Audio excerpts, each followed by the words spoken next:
Hey, Wealth Warriors. Are you ready to redefine wealth and master your money mindset? Welcome to Women of Wealth.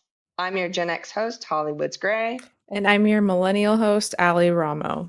Today, we'll be talking with Nylene Ellenstone about health insurance and marketplace insurance. So, Nylene, why don't you start us off by introducing yourself and share a little bit about how you became an insurance broker? You bet. Thank you guys so much for having me on the show today.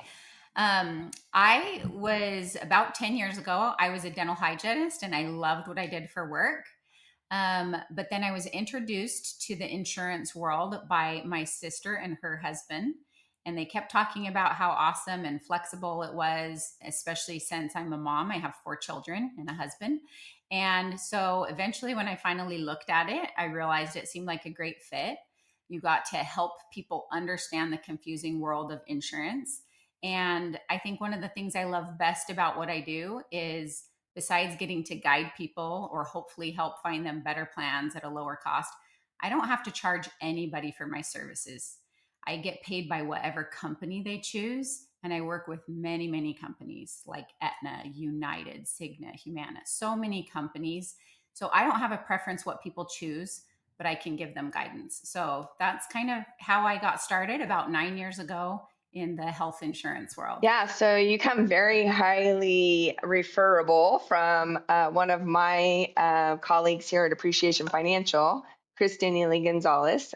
She's in Texas and she's been raving about you for a number of years. I know she was in similar situation with me, like she had health sharing plan, and that just wasn't cutting it for her husband, and their 4 children. I think they have, yeah, 4 children now. So I just think it's great that, you have some different types of programs that are available for us that are self-employed. So what are some of the options out there for self-employed individuals? Great question. So, my husband and I have always been self employed or employed by small businesses. Like when I worked for a dentist, they didn't offer insurance. So, before the marketplace insurance, people used to have some good grandfathered plans that kind of no longer exist, or they're getting really pricey because they're trying to like force people off of them. So I would say nowadays, if you are self employed or don't have something through work, your options are either the marketplace, also known as Affordable Care Act plans. Those are typically the companies we're used to, the big names: United Healthcare, Cigna, Banner, Aetna, just lots of different ones, Select Health. So you have your marketplace options, which most everybody can view by just going to healthcare.gov. You can see the usually like 100 plus options in your county. And they all are either a bronze, silver, or gold plan. And typically, that's all people know of as their option. Um, Krista, the person who you said referred me to you, she's on what I choose to be on, which is not a marketplace plan, because we'll talk about a little bit of the pros and cons to different types of insurance in a minute. But so the other type of plan is doing something that's off market. And my family has been on this alternative type plan for about 5 years now. And we love it. We actually left a grandfathered plan that was pre Affordable Care Act to be on what I'm on now. And I absolutely love it. But the first thing I always like anybody who speaks to me to understand is there is never a perfect insurance. Most of us hate insurance. It's there to like profit at our expense, right? So, finding out what your options are, what fits your needs and your budget is really important, because a lot of times people find out what they have isn't meeting their needs after the fact and they're left with a huge bill. So, I just love to be a source for someone to realize, besides the type of plan that I'm on, I will mention a couple of other options. And I don't sell these other options. You mentioned a health share, and Krista was on a health share plan. Health shares are not insurance. I know a lot of people that are on them and have been happy with them. I've heard a lot of I have a lot of clients who have had good and bad experience. So if someone's looking at a health share, I can point them toward the ones that I find have the best reputation for actually paying their claims. But the way a health share works is everybody kind of pulls together their money. You always cash pay, and you're going to hope that they pay that bill. But they're not regulated by the Department of Insurance. So you don't really have a guarantee that those bills will be paid. Many times they are, and unfortunately, many times they're not paid. So there's health shares. There's the type of plan I'm on through a life insurance company, and we'll get into that. And then there's all of your marketplace options. Can you tell us a little bit more about having like a health care plan through a life insurance company? Yes. So it's these two types of plans. Like I said, you have your marketplace options, and then you have an alternative. And the type of plan I'm on is what's known as an indemnity insurance. It is insurance, it is regulated by the Department of Insurance, but it's very different. And so it pays first on everything. You can use this insurance in or out of network, but it has a very, very large national Aetna network, is what it uses. But like a PPO plan, you can go out of network. It's just probably going to cost you a little bit more, but the plan will pay. Um, there's no deductible on this type of insurance unless you have a hospital stay. So if you have an outpatient surgery, my husband about 2 years ago tore his meniscus and he needed knee surgery. We didn't owe a deductible before our insurance would pay. They paid first. And if what they were willing to pay didn't cover it, we would have owed something. But we are on their top level plan and we owed absolutely nothing for his knee surgery. We still got to go to the best specialist that was recommended to us and had no out of pocket costs. So, another couple of things that I like about it that a lot of my clients do is it will pay chiropractors and naturopaths, which is not always a common thing on major medicals. So, that's something. And you still can benefit from the few areas that are known as very valuable to use cash pay. So, a lot of times when people are on a health share, they realize how inexpensive some things are cash pay. And I'll give you an example. An MRI or a CT, most of us know, is very expensive imaging, usually a couple $1,000s. They are generally speaking under $300 cash pay if you're not doing it at the hospital. So, like if I go to Simon Med and pay $260 for an MRI, you only get that price if it's cash pay. If you cash pay on a marketplace plan, you're just out the money. They're not going to give you anything back. You just got a better deal. If you cash pay on the type of insurance I choose to be on, you can submit that receipt, and about 2 weeks later, you get back what they were willing to pay, which on my plan is $720.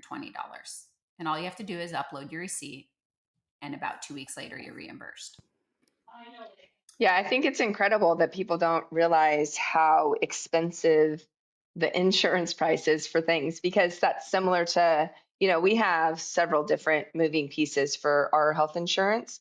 We also have been business owners for, 20, almost 25 years. So we have come up with a system that works for us, but doesn't mean that it's perfect by any means. And it's only for those people that are able to submit their bills and get credited back for things that they do pay money out for. But it does give you an ability to take advantage of some things like health savings plan and some other things that are available for those of us that are self-employed. Now let's talk a little bit about the enrollment period for these types of plans. Or can someone get enrolled anytime they want to? So on the marketplace, there are enrollment periods, and that's typically um, November 15th till January 15th for most people. If you have a low enough income, you can enroll any time of the year. And if you have a life changing event, you can, like say you got married or something like that. So that's the marketplace insurance. For the alternative type plan, the one we're talking that is kind of really great for business owners and things like that. It is year-round enrollment. That's one of the perks. Somebody can get on any time of the year they want. It is subject to a few questions they'll ask, and I'll tell you a couple of the knockout questions. If someone is diabetic and they're on just prescriptions, it's fine. But if they're type 1 insulin diabetic, they wouldn't qualify for this insurance. If they had a heart attack or a stroke in the last 10 years or internal cancer in the last 5 years, those are some typical knockouts. Otherwise, most of the people I talk to, they qualify for it. And the benefit of being on it is once it clears underwriting, which takes about a week, it can be effective anytime after that. So a lot of flexibility with enrollment. Naileen, what about dropping insurance? So you mentioned type 1 diabetes, and some of the other severe illnesses. But are there rules to be aware of for being dropped? So once you're on an insurance, you're typically never dropped unless you fail to pay your premium, and that's how both Marketplace and this Philadelphia American plan work. That's the name of the life insurance company. There are a lot of indemnity plans, and I've seen them by many companies. I would never look at an indemnity plan from any other company, and I don't say that because I'm captive to Philadelphia American. I say it because the benefits do not even compare. So once you're on the plan, it is guaranteed renewable, meaning you can never be dropped. If you develop cancer or anything, the only way you're going to be dropped is to cancel it anytime you want or from lack of paying your premium. So what are some of the benefits that differentiate the company you work for versus some others that are available out there? Absolutely. So I'll start with the Affordable Care Act because there's always good and bad with everything, right? So some of the pros to doing a marketplace plan is um, they take anyone of any health condition. If you just had internal cancer and you don't have an employer plan, Affordable Care Act is the only thing you're going to qualify for. They take anyone of any health condition. Because they do that, the premiums are outrageous if you don't qualify for a subsidy. So, another pro is if your income is low enough, and honestly, you'd be surprised how high someone's income can be to still qualify for subsidy.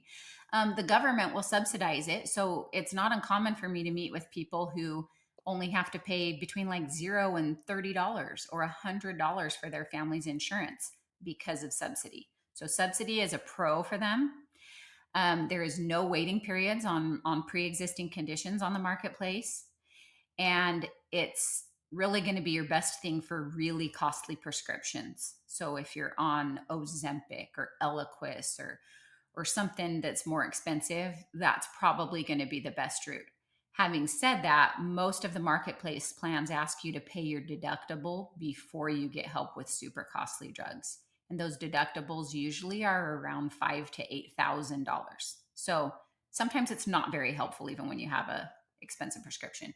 So pros, take anyone, cover your pre-existing from day one, and if you qualify for subsidy, it might be very inexpensive. Some of the cons to the Affordable Care Act plans most people are aware of: the high cost of the plan. If you're not subsidized and you make a decent living, it's very expensive. And I'll give you a couple of examples in a minute. The cost is, I would say, my biggest downfall, as well as sometimes the limiting doctor network. And that's something that's always valuable about meeting with a broker like myself, is looking up all your doctors and prescriptions and finding which of the many plans cover those things for you. Because if you just enroll on a plan without checking doctors, you may have enrolled on a plan that you can't go see the doctors that are most important to you. They just don't take it. So the network can be limiting. They don't like to cover you out of your network unless it's a life-threatening emergency. So it's kind of crazy what I have seen Affordable Care Act call not life-threatening. I had a call from someone one time. She was from Arizona. She was in Florida and got meningitis and was hospitalized for a week. And the Affordable Care Act plan she was on denied all of her claims. They said this was not life-threatening and you were out of your network. I I can't believe someone told her that. I had another client that fell down some stairs in California, broke her ankle, tore her knee. Again, they said you were out of your network. And she said, but this was an emergency. And they're like, but it wasn't life threatening. So I Wow. don't know what they expect them to do. Drive across state lines just because they know this isn't going to kill them, but they need treatment. Like, so that's kind of one of the things. If you're out of your network, you have no coverage on the Affordable Care Act. So that's a con to me.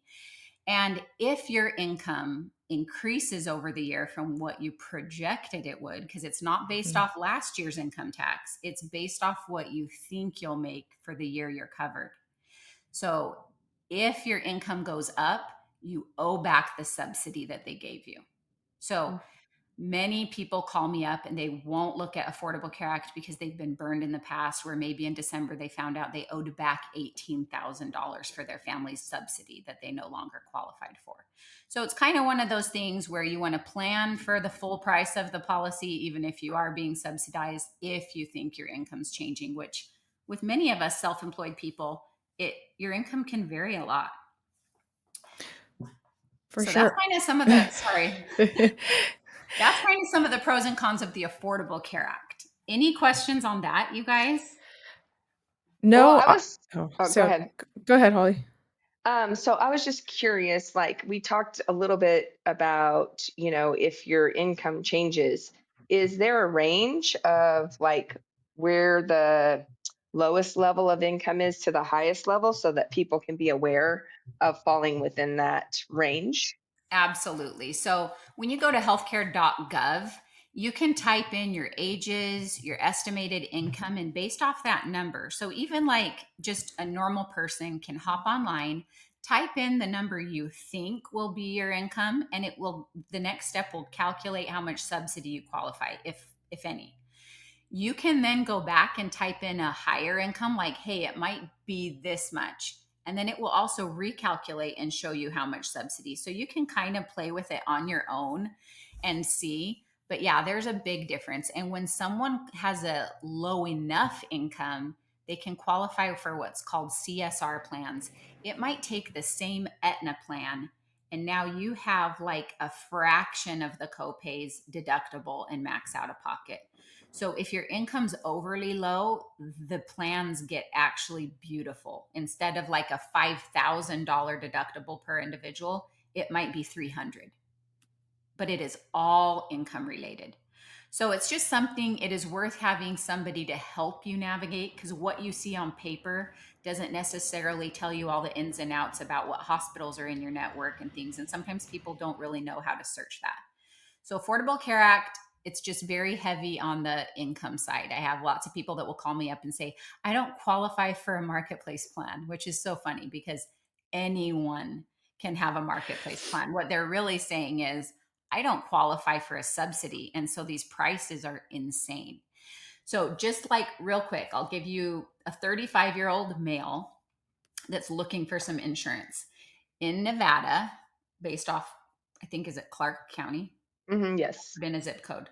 A bronze plan without subsidy is about $304.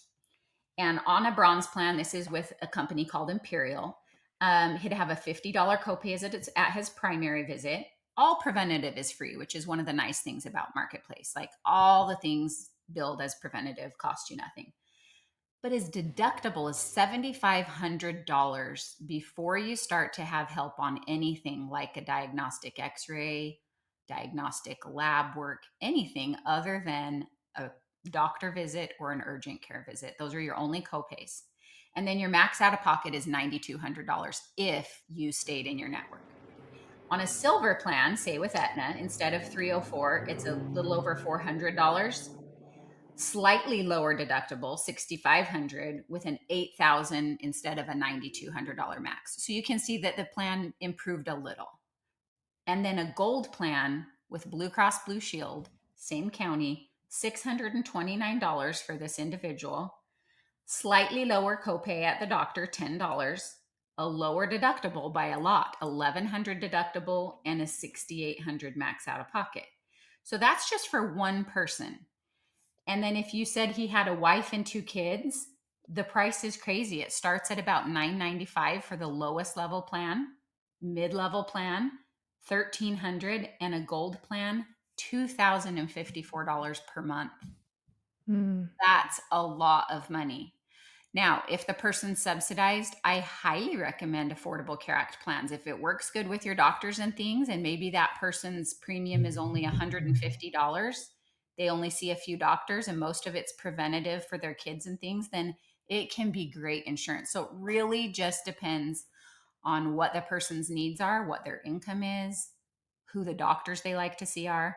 So that's kind of a little bit about Affordable Care Act pros and cons. So you brought up a question, or brought up the family payments with the Marketplace. You're on mute, Allie. All right, let's start over. Let's start over. So you brought up the family plans through the marketplace. How do plans uh, are they charged for families? Is it based off of the oldest person in the house? Is it based off of each member of the house? How does that work? Perfect. So on the marketplace, it doesn't matter as much how old the person is, it's more about bodies. On the other type of coverage, the one through Philadelphia American, let's talk about its pros and cons and then what it costs. Since we just discussed costs, I'll mention that first. So typically, I would say you'll see about a 20 to 50% reduction in premium if you're not subsidized. So we're talking full cost plans on both types of insurance. So for that 35-year-old, if he wanted to do like a silver level plan, it would be about $197 instead of 402, and the best about 247 instead of what did we say the gold plan was for him? Can't find it. Was that Oh, six? 629. Yeah. So for the gold plan, 247 instead of 629. And on these plans, there's no deductible to meet. If you need an MRI, my husband's had two. We didn't pay a dime. We actually made money back. And so that's just for an individual. If we look at the family, instead of it being between $995 and $2,000, a family plan with this other company is between 617 and 768. That's if there's no rate ups for like health conditions. So let me talk about some of the pros and cons, because that's a big difference in premium, not to mention what I consider like are the perks of being on this. So some of the pros on this other type of coverage is you don't have a deductible in your unless you're hospitalized. Many of us never hit our plan's deductible. I was on my old grandfathered United plan for 14 years with 4 kids, and the only time I hit my deductible was when my daughter was hospitalized for pneumonia. Every other year, all we did was pay toward the deductible. So it's very depressing. You're paying a big premium and everything to your deductible. So on this type of plan, you only have a deductible if you're hospitalized, and it's $5,000. You can make it lower, but most of my clients choose $5,000. You have a very large network, and you're never out of luck with your insurance if you're out of your network. They will pay any provider or facility in the United States. So you're always going to have coverage. You're not limited to like not being able to go to Mayo or things like that. And then you're not worrying about subsidy. There is no subsidy, so that could be a con, but you also never owe back subsidy. All of their premiums are based off your age and your health when you got on the plan. So, like if I was a diabetic, I would pay 30% more than if I had no diabetes. But they're never going to rate you up once you develop diabetes, if that makes sense. And then they're guaranteed renewable. You're never going to lose it. So, those are some of the pros that I like. I also like that if I go to a provider that doesn't bill insurance, like my chiropractor, there are hundreds I could choose from that are within the network, but my specific chiropractor doesn't bill insurance. When I go, he charges $60 cash. I ask him for an itemized bill. The bill has to show what was done at that appointment. And when I upload it to my insurance, they send me back what they were willing to pay for the visit, which is $160. So that's another thing I like about being on it. But some of the cons on this plan, it's what's called a fixed benefit health plan. So it tells you what you were willing to pay. So in that example, it was willing to pay $160 for that doctor visit. If it was more than that, that's when I would owe. But if the doctor visit is less than that, you'll get back a check. And my chiropractor is the only doctor I cash pay. Everybody else, I hand over my card, they bill, my insurance pays the doctor, and if there's leftover, I also get a check. So that's kind of how that is. So when you apply for this insurance, then are you having to take like a medical exam, or how does that work? Not at all. So there's health questions. So they're going to ask you a few things like if you have diabetes, if you had cancer in the last 5 years. So you're answering the questions, and the only thing they're going to do is they're going to pull a prescription history sometimes, and very rarely. Most people are very honest on their applications, but sometimes You'll get a counter offer because a medication you're on threw up a red flag for a condition that you didn't disclose. And sometimes it's just because you're taking that medication not for that condition that's concerning. Right. So there might be a counter offer based off something in your history if they find something, but I don't run into that very often. And if there is a counter offer, they tell you what the new price would be and you agree to it. Go ahead, Allie. Yeah. So do you have if you're going to the chiropractor, let's say you go once a week or once every other week, is there a limit to how many times you can go see this provider? How many x-rays? What if you're an extreme sportist and skateboarding all the time and you're always breaking something? Is there a limit to what you can Yes. use? Good question. So yes, there are limits because this plan pays really well. So the top level plan, what I choose to be on, gives you 20 covered doctor visits each calendar year. 6 can be used for chiropractic. So you can't go once every week. But when I go to my 6 visits, the excess money I'm getting back would pay for 12 more visits. So it's kind of like I could have that many visits covered at no cost. They will also pay 20 additional therapy visits, like if you needed mental health or physical therapy. So you have 2 categories of doctors. And if you did their mid level, kind of like their silver plan, you have 16 covered doctor visits instead of 20 each year per person. So, yeah, also x rays, since you mentioned that, they limit your x rays at 4 per year. Beyond that, they're not paying first dollar, but you'd still have the negotiated discount. So, let me give you an example of negotiated discount because this is insurance and they have negotiated rates. The last time I took my daughter into the pediatrician, he saw her for strep throat and he did a lab and he would have billed $125. But because of the negotiated rate with the insurance company, the entire visit was $64. My plan was willing to pay $280. So they paid that doctor within 1 week of me being there, and then I got a check back for the difference. It's kind of awesome. I don't ever want people to think that you're just making money, but if you understand how it works, that's pretty much been my experience and why you can see I get so many referrals for this. But let's talk about some of the cons because people will say this sounds too good to be true. It's not. The cons, well, first of all, it's not subsidized. So the older you are, the more expensive it is. If you're 63 years old, it's more like the Affordable Care Act plan prices. Like it's not cheap.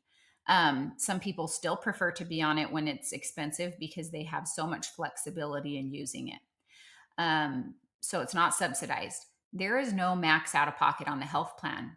Everything in their brochure that they list tells you what they're willing to pay. And if it's more than that, you owe. So there's not a max out of pocket in your worst case scenario, which is why I recommend 2 additional products when I sell this insurance. And I'll tell you a little bit more about them. It really gives you more coverage for those what if I got cancer? What if I had a stroke? And then honestly, it's mostly just depending on your income. It may be more or less than Affordable Care Act. Um, so let me give you an idea. Whenever I sell this insurance, I love the health insurance. My husband's had 2 surgeries. We haven't owed a dime and we had excess money back. One was for a deviated septum, one was for a torn meniscus. My daughter just broke her finger playing dodgeball at church. And our health plan paid all of the bills, right? She's 14, her finger's sticking out to the side. Well, one thing I like people to know on this type of insurance is you avoid the ER at all costs. And I will say that across the board on any insurance. If you've ever had experience with the hospital, there's nothing that regulates billing. And even on the Affordable Care Act, you might have a $75 copay at urgent care, but the ER is subject to your deductible of $7,500 on that bronze plan. You don't want to be there if urgent care can do the trick. So when she broke her finger, even though I'm not on an Affordable Care Act plan, I know the ER is overpriced and I'd wait there for hours. So it's very helpful to be aware of the urgent cares in your area that do x-rays. So kind of just being a little bit mindful of things that are more reasonable. I could have taken her to the ER. I have an additional accident policy, and anybody listening, it's the best policy I've ever seen for what you pay. For an individual, it's $31.05 and hasn't gone up a dime in a decade. What this accident policy does is it pays in addition to any insurance you have or no insurance. It will pay up to $4,000 in medical bills, an additional $10,000 for an ambulance or airlift. Many times people on work plans or Affordable Care Act plans are told that their ambulance was not in network and you owe the whole cost. That's ridiculous. Like you even get to pick an ambulance in your network. So having extra coverage for that is great. Pays $100,000 death benefit. So if a family member died due to an accidental anything, you're not on GoFundMe for the funeral. And then it pays a few other little things. So in this situation, my daughter broke her finger. All of the x-rays, resetting it, splint, everything was paid for by our health plan completely. But the accident policy said, well, that's an accident. What were the total charges after the negotiated rate? So what were we billed? And it paid all of that, which was just under $1,000. On my husband's knee surgery, our health plan paid all of the knee surgery. Our accident plan said, well, a torn meniscus is an accident, and we're paying out the whole 4,000. So it pays whatever your bills reach with a max of 4,000 per incident. No max to how many incidents you might have in a year. And it hasn't gone up in 10 years in price. It's really a cool policy. So that's another one I layer with this insurance. And the third one is a little product they sell for diseases.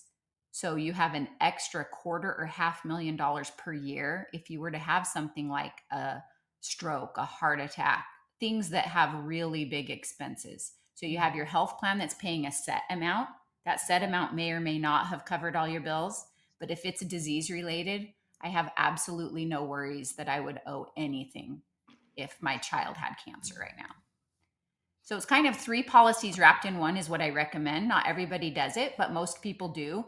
And those 3 things together is what I just quoted. That family of 4 who's about 35-year-old parents, best policy is $768. That's with the accident, with the extra disease, and with their top level health plan. Wow. It's great. Yeah. You mentioned that there's a brochure that has all of what the indemnity plan is willing to pay. I'm curious, what does family planning look like? Do they help with like insemination things? Do they help with pregnancy? Is there, I know with the health sharing plans, I think it was 6 months before or a year before being pregnant, you'd have to be in their plan. So what does that look like with your plan? I am so glad you brought that up. So, pregnancy, if you're not on a major medical, you basically aren't going to have pregnancy. It's one of the few things I tell people if you're looking for something very affordable, Health Shares does usually cover that well.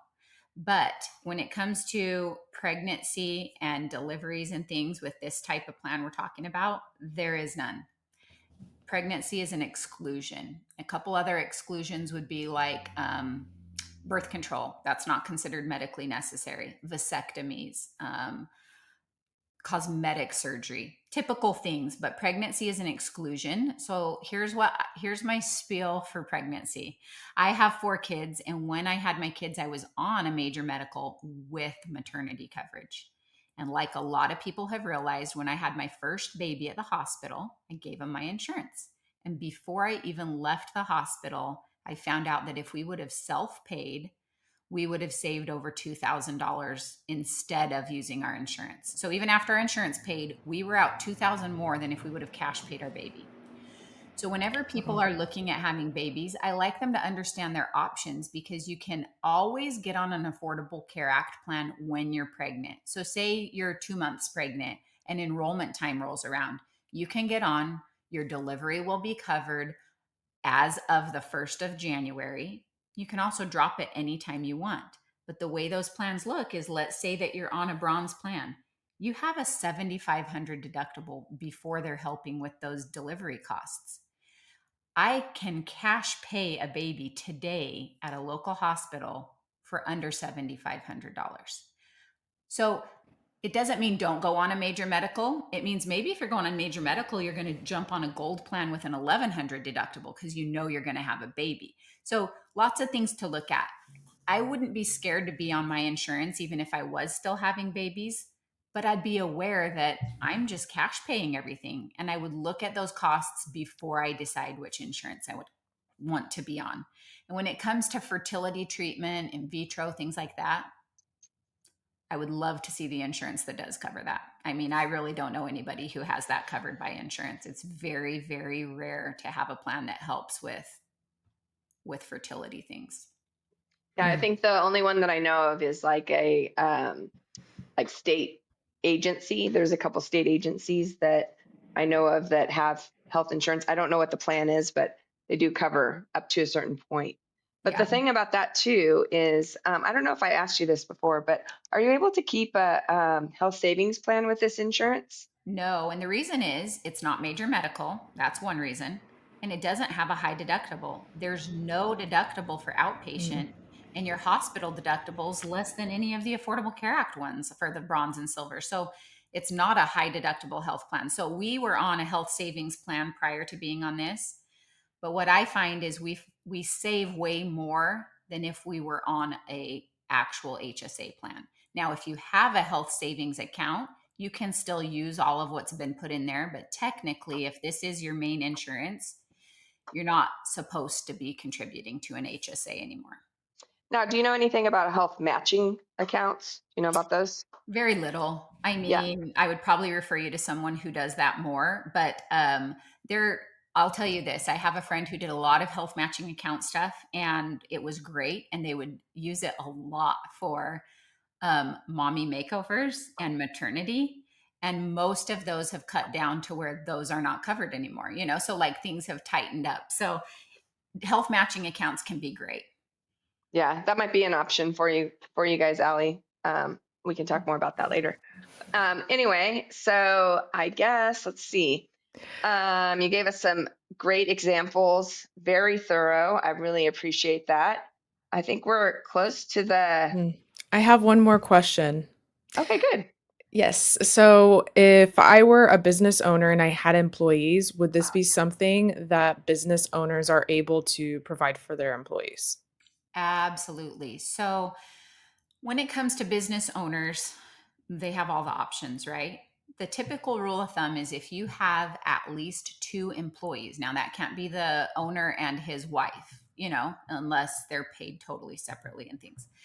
But when you have two employees, you can do a major medical group plan. So there's always your major medical options through all the companies you know of, United Healthcare, things like that. So you can look at those options and you should. If you have a lot of employees, chances are not all of your employees would pass underwritten plans.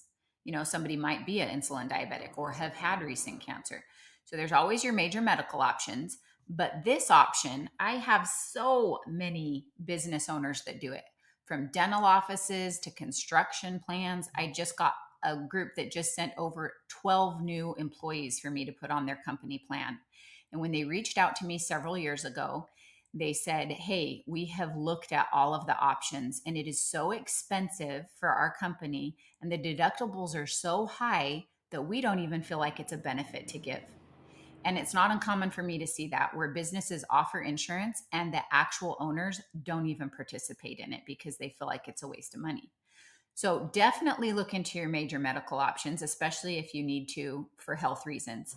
But this option is so affordable, and the because it's not government insurance, the employer has all the flexibility in the world with from payment to how much they want to pay. They might say, "Hey, we're going to pay 50% or 100%," or "Hey, if you've worked here under 5 years, we're going to cover this much," and they can do anything they want. I have employers who put it on their bank draft and they want it deducted from their bank account and they write it off. I have employers that say, "Hey, we just want to cover half of it. We want it to come out of the employee's bank account so when they leave, they can have it. And we're just going to contribute half of whatever plan they choose." So it's really, really flexible. They can add people any time of the year they want. People can drop any time of the year they want. One thing to note about this insurance is there is a 60-day waiting period to do preventative. So you can't just hop on it and go out and do your colonoscopy or your mammogram. You have to wait 60 days for those things to be covered. And there's a 12-month wait on pre existing. Mm. And the way they define that is anything that that person has been tested, treated, or taking a prescription for in the last 12 months has a 12-month wait. So it doesn't mean that your well visit's not going to be covered, but if you have a thyroid condition and that doctor bills your visit as specifically for your thyroid, it's not going to be covered. And so you'd still have a negotiated rate on that visit, but they're not paying for it. So something to be aware of. The way that prescriptions work on this plan, it's the only part that is not insurance. You get a discount card very similar to the GoodRx. So like my daughter's last antibiotic was $40 cash pay, but with the GoodRx, it was $4.80. If you pay it and upload your receipt, you get $15 back for a generic and 30 back for a brand name. There are a couple of plans where you could have double that amount. So it just depends, but um, it's it's worked really well for our family's prescription needs over the last 5 years. We haven't had to pay a single prescription that we've had filled, but it is not the right plan if you want to be on Ozempic. So wouldn't you agree it's kind of like your anything else that a lot of people don't really understand, like retirement or saving money or life insurance? It's like health insurance can be affordable and can really benefit your family, but most people just don't understand how it works. Yes. And honestly, if you're somewhat healthy, the major medical options aren't going to benefit you until you have a catastrophic event. They're really designed to just take unless you're hospitalized. I have many, even medical professionals, doctors, and things that have an insurance and go cash pay a shoulder surgery because it's less than their deductible. When my husband had his knee surgery, I did ask what cash pay was, even though I didn't need to cash pay. Cash pay for everything, the surgeon, facility, and anesthesiologist, was $4,700. That's cheaper than their work deductible. And so they cash pay it. The only downside to that is you didn't hit your deductible if you have anything else that happens in the year. So I kind of love this insurance because it is insurance. It will always pay what they say. You're never going to be told, sorry, not paying on that, unless it's a pre existing for the first year. But you can benefit from the few areas that cash pay is a huge value. And I will tell you the ER is one of those. Anybody who goes to the ER, if you say, I am cash pay, you don't pay the bill on the spot, but when the bill comes, you will see two different amounts. And when you're on a type of insurance like this that tells you what they're going to pay, benefits you to be somewhat smart about how you use it. So, my last client that had kidney stones went to the ER, had a CT, lots of lab work, and said he's cash pay. They asked him to pay $300 on the spot. Not a big deal. When the bill came about 2 months later, he sees that they were going to bill over $7,300, like $3,200 for a CT, $800 in blood work, $2,400 for the facility. And I see that all the time when people owe their entire marketplace deductible or their work plan deductible with kidney stones. But what this gentleman did was he said he was cash pay. When the bill comes, he can still bill his insurance when he sees that bill. But instead, he saw that cash pay took off over $6,000 and his new bill was a total of $1,300. So he decided to do cash pay because he knew by looking at his plan brochure exactly what they would pay for that visit. And he got back more than $1,300. Not much. He was on the mid-level plan, not their best, but he didn't owe for that ER visit. He didn't owe a deductible. And because of cash pay, they took $6,000 off. Your network discount is never going to equal what cash pay would at the hospital. So that's one of the things I like people to know is there's a value in saying cash pay at the hospital when you first go. If that freaks you out, don't do this insurance. But everything else I do with my family, I don't cash pay. I show my card at the dermatologist. When my kids get a surgery and have a wart removed, that dermatologist gets paid, and I get usually over $300 back from my insurance. It's kind of That's the great. coolest thing. So I have a question about families. So if you do have someone in the family that isn't all that healthy, or maybe they're much older than the rest of the family, can you just do the plan for, like, say, a wife and her child instead of doing the husband on it? Like maybe he could be 10 or 15 years older than the wife. And it Absolutely. makes sense for them not to get him on because maybe he has some pre-existing or something like that. Or maybe he can't have it, right? So, Yeah. perfect question. Whether it's because you don't want to or they have something through work, I see so many times teachers who have great insurance for them, it's free. But to add the husband and children, is a fortune. So yeah, you can put just a few people on. Um, you can put anything you want. You can put just a child on. That little accident policy I was talking about for a kid is $20 a month. All the time I see my friends that are at the hospital from injuries. I had someone, and her husband works at Phoenix Children's Hospital. He's a surgeon, and she said, "We have the worst insurance." And I'm like, "How can that be? Like, he's a surgeon at a major hospital." And what she said was they have 6 children who are all doing sports, and they are constantly meeting the individual deductible. So they haven't paid enough to hit the family deductible, but the deductible applies to each individual unless 2 people have hit it, and then the family's covered. So she was just experiencing all these costs for broken bones. And I said, all you need, your insurance is actually good. All you need is this little accident policy for your family, which will pay the first 4,000 of every injury. And she was Mm. like, "Oh my gosh, you're right. That would solve everything I hate about my insurance." So the main thing to understand from all of this discussion is it is my job to know insurance companies and plans. I test and represent over 10 companies, well over that, but um, and products. Like I represent over 100 Medicare plans. Um, it just meet with someone who is tested every year on this stuff, who has to know the stuff to even represent it. If you pick something just based off healthcare.gov, you may not understand it well. By meeting with someone like myself that's an independent broker, you're not paying for our service. We're just trying to guide you into the plan that meets your needs the best. And then Yeah, the company pays us. So just know we're very unbiased unless you're talking to someone who works for one company. right. They're going to tell you why that company's the best. But just talk to someone who works with lots of different companies. Find out what works good for your company or your family. And your needs change. It's not uncommon to be on one plan and then realize, hey, I'm going to have a baby, and I'd really like to just know that I'm on a plan with a maximum out of pocket. Well, you can double up. You could switch and drop one. There's so many options out there. Mm. Well, thank you so much, Nylene. This has been very insightful, and I feel like we could have a whole other episode with all of the information that you've given us. Um, and then before we go into the lightning round, if people are interested in getting more information from you, where can they find you?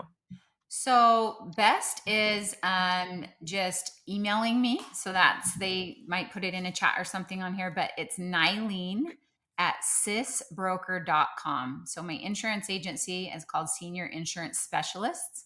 It's me and one of my sisters that specialize in insurance. And so that's why the acronym is SIS. So you can either email me or call or text me at 480-216-6426. I am always happy to answer questions, even if you don't want to make an appointment or look at switching your plan. Even if you're like, hey, could you help me understand what I have?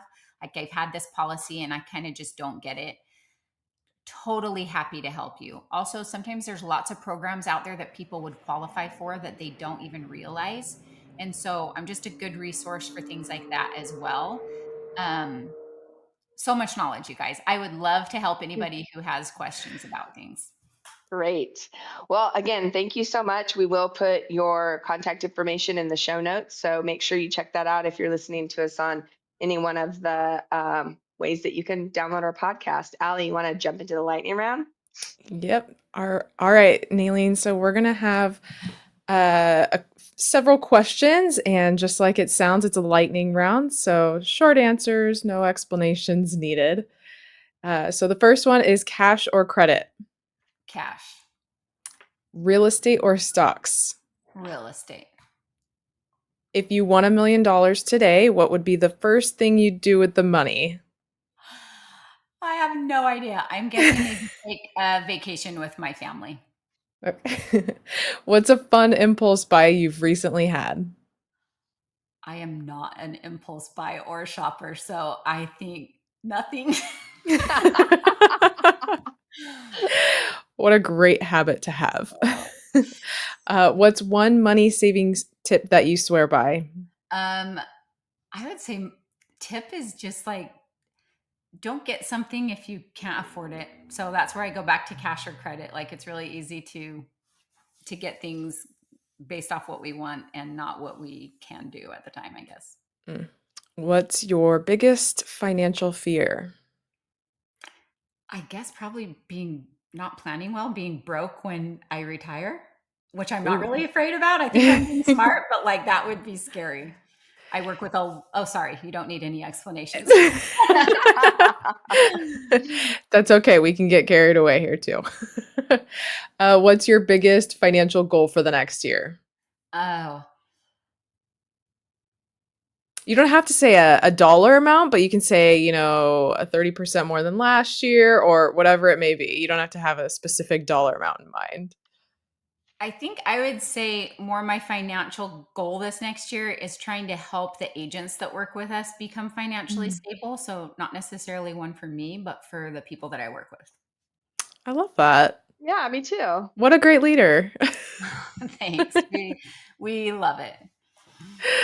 Well, it's been a joy getting to know you and what you provide people, and um, we definitely need to meet. Maybe not this year, but in the future. No problem. Thank you both for having me on and for just kind of giving your listeners a little bit more idea that there are options out there for everybody. So thank you so much. Thank you.